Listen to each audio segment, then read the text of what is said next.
Hi y'all, I'm Trader Bubba and welcome to Bubba Country. Today I'm telling you the very, very sad reason I having to buy a camper.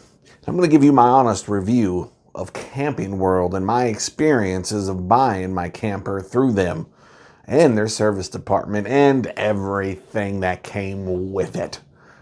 Stay tuned.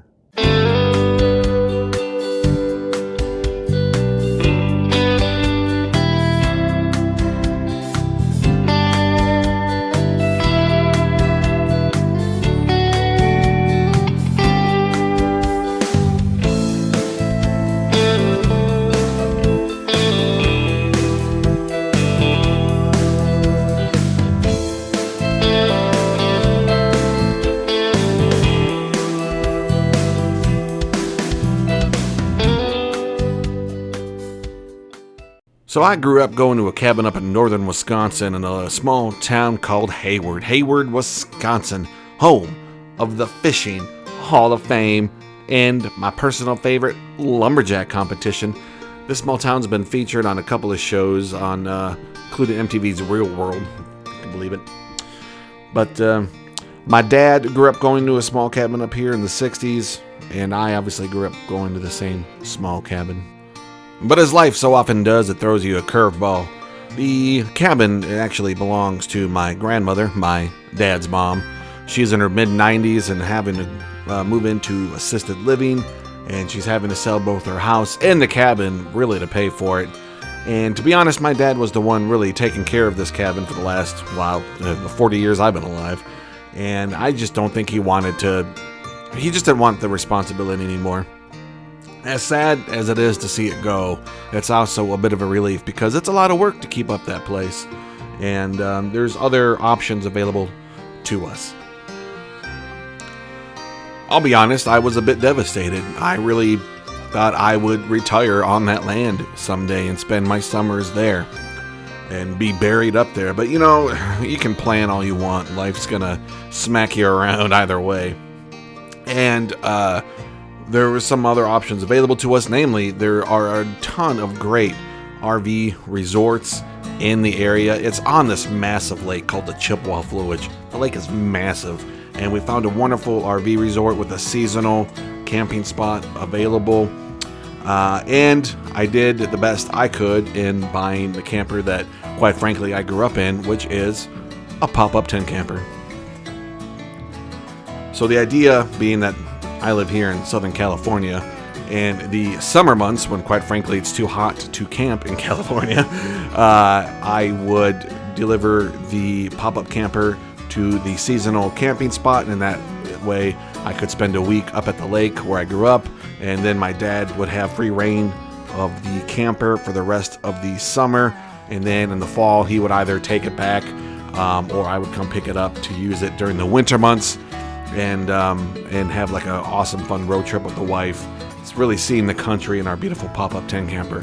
I'm not going to go into much on the tent camper. That'll be a separate video. But that's my sad story of why we had to buy a pop-up camper to begin with. We'll be right back to Bubba's Country, but first, a word from our sponsor. It's me. I'm the sponsor.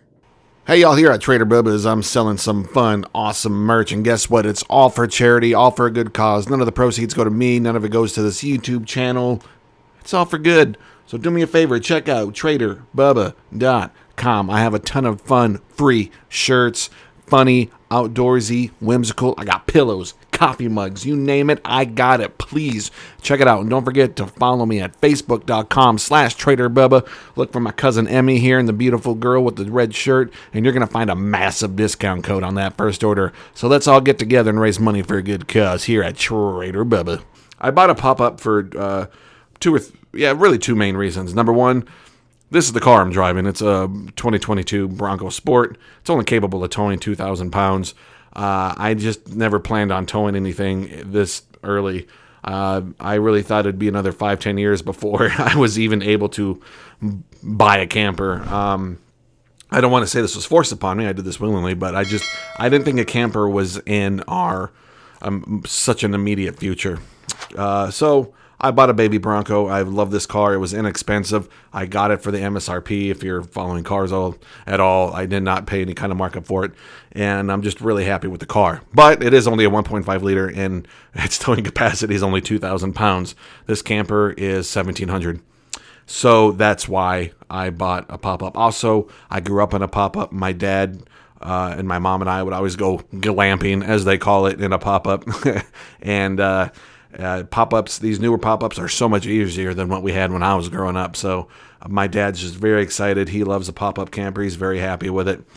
And his car can also tow it. We bought this from our local Camping World, which was actually happened to be right next to my house, or very close to my house, here in Santa Clarita, California. Camping World, ask the outdoor specialists. Where in the world do you want to go? Camping World. My experience with the Camping World was, it was good for the most part. Obviously, we were there to buy a used pop-up. It's a 10-year-old 2014 pop-up. The salesman was amazing. He took great care of us. He didn't, push anything. And I don't want to say he didn't care because it's such a small sale for him. I mean, this thing was only $8,000. But, he didn't have a reason to be pushy. But he was very easygoing, very honest on how things work. For example, what I didn't know is that RV dealerships are not legally required to inspect the RVs. Outside of, the mechanical, I guess, if you buy like a motorhome, like the car aspect of it, that they have to, inspect and whatnot.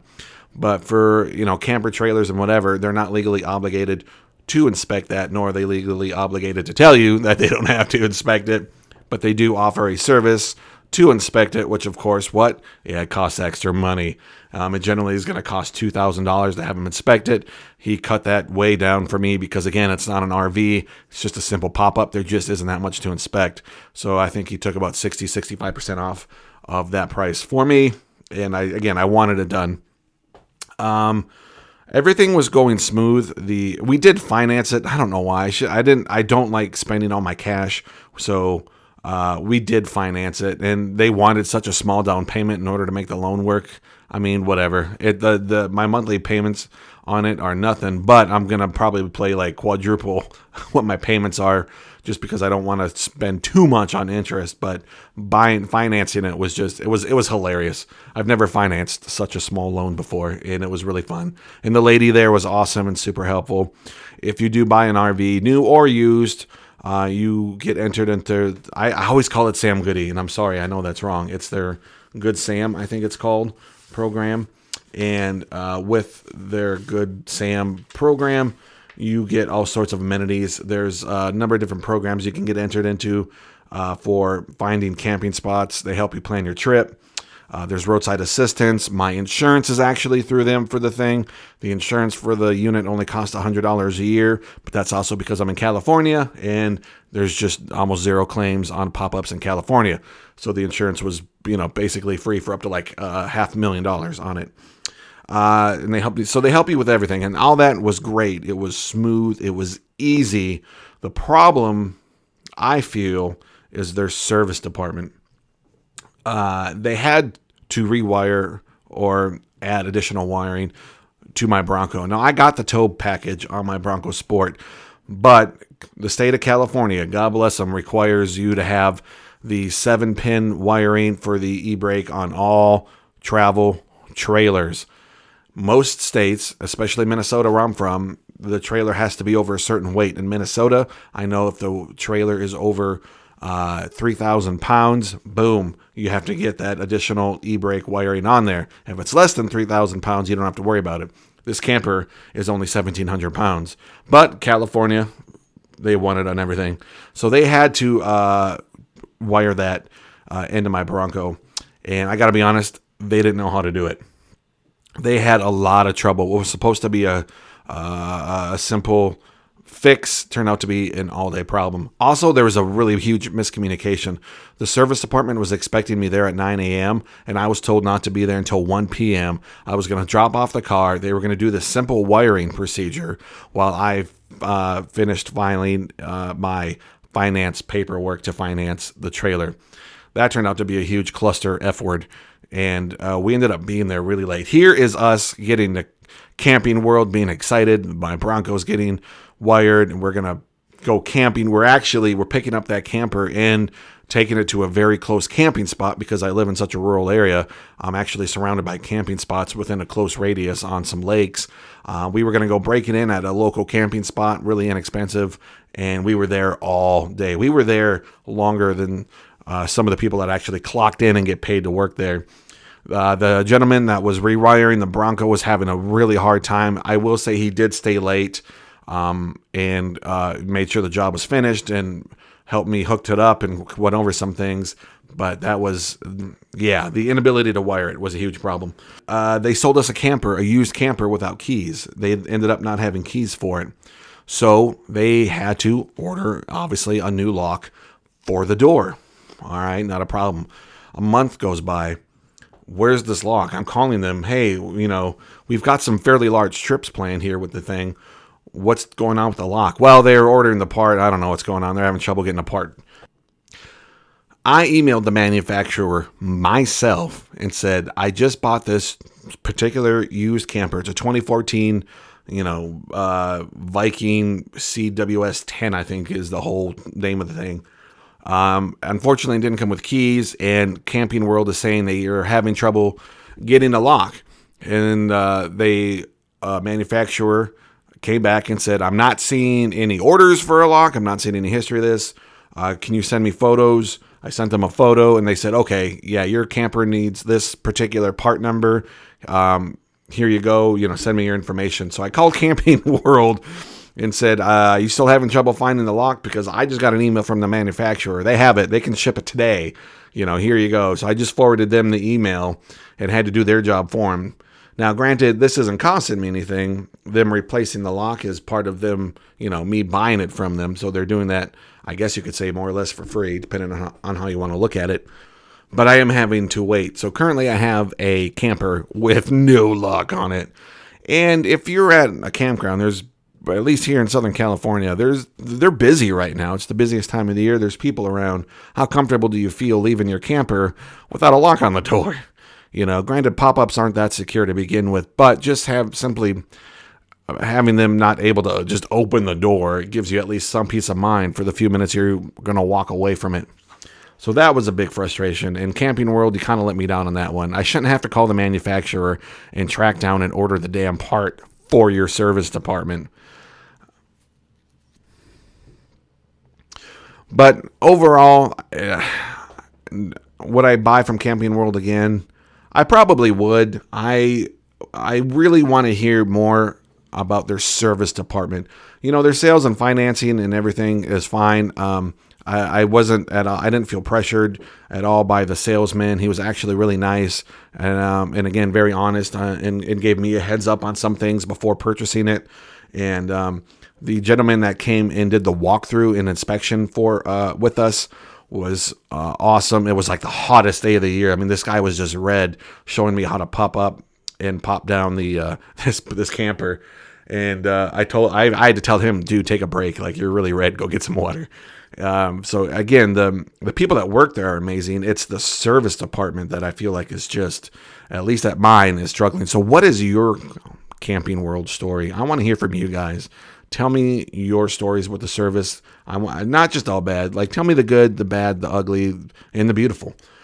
So that's my Camping World story. If you're gonna buy a used camper, I'd prefer to buy used things like this, whether it's a car or a camper from a dealership. I did get a warranty on my camper, which I know some of you might be laughing, like, what's the point? Especially on a pop-up. The warranty costs almost nothing, and it covers everything. Like, I am covered to the hill. If anything goes wrong on this camper, I don't have to pay for it. And that's what I want. So leave a comment down below on your Camping World stories. Guys, thank you so much for tuning in to Bubba Country. Please keep an eye out for my next video. Hit that like, subscribe, leave me a comment down below. Have you shopped at Camping World? What's your experience been? I'm Trader Bubba, as always. Stay safe out there. Here at Trader Bubba, we let freedom ring. But you know what? You should answer this call to freedom by hitting the open road. And if you are at all interested in what it's like to be out on the open road, camping, living the outdoor life, watch my other video.